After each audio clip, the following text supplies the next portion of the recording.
Hey y'all, it's Representative Christina Haswood from Kansas House District 10, and this is what's going on in the Kansas State Legislature. We're starting to near the end of the 2021 legislative session. This past week, we spent Monday and Tuesday all day on the floor debating things from Medicaid expansion to Greyhound racing. We adjourned last Tuesday night for Easter holiday and won't be back in the office until Tuesday, April 6th. Moving forward, next week we'll be voting on conference committee reports before we have a long break in April, before the veto session. So what does that mean? A conference committee happens when the House and the Senate don't agree on the same version of the bill. Often one chamber won't concur or agree on amendments one chamber has made, or there was an amendment on one side of the committee that changed the entire bill.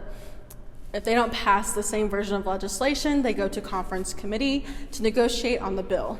Oftentimes, the conference committee consists of 3 members from the House and 3 members from the Senate. Once the conference committee amends and passes on an agreed upon version of the bill, it goes back to each chamber for the legislators to vote on to whether accept a conference committee report or not. It's important to pay attention to these conference committees because this is where a lot of shady stuff or gut and goes happened that completely changed the original legislation without having a hearing or public vetting.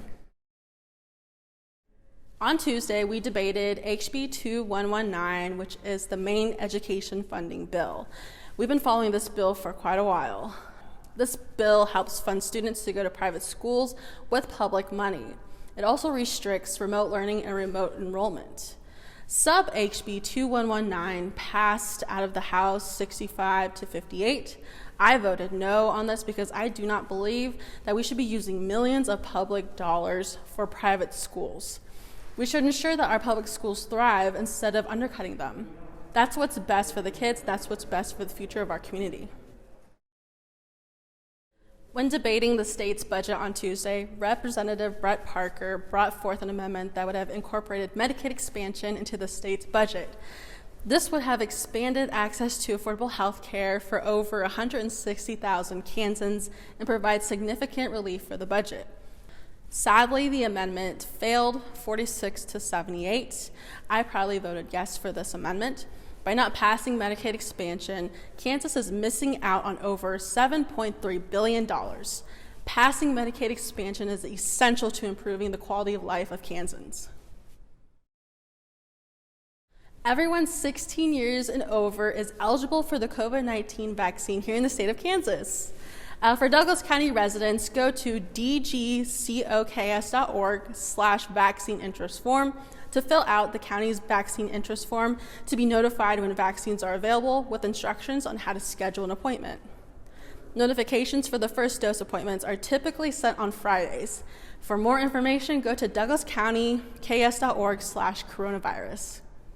While there's light at the end of the tunnel, we must remember to continue to wear masks in public, even if we are vaccinated, and follow the CDC guidelines. We are so close. Let's continue to keep our community safe and mask up.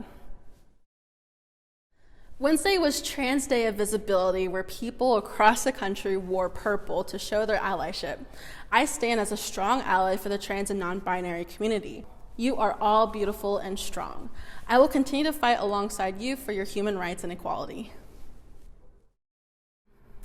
All right, folks, that's our quick legislative update. Remember, we'll be out of the office until April 6th. Feel free to reach out to me on my personal cell phone number, which is 785-380-8992, or email me at christina.haswood@house.ks.gov. All right, thank you so much for tuning in this week. Have a safe weekend, happy Easter holiday, and I'll catch you all later.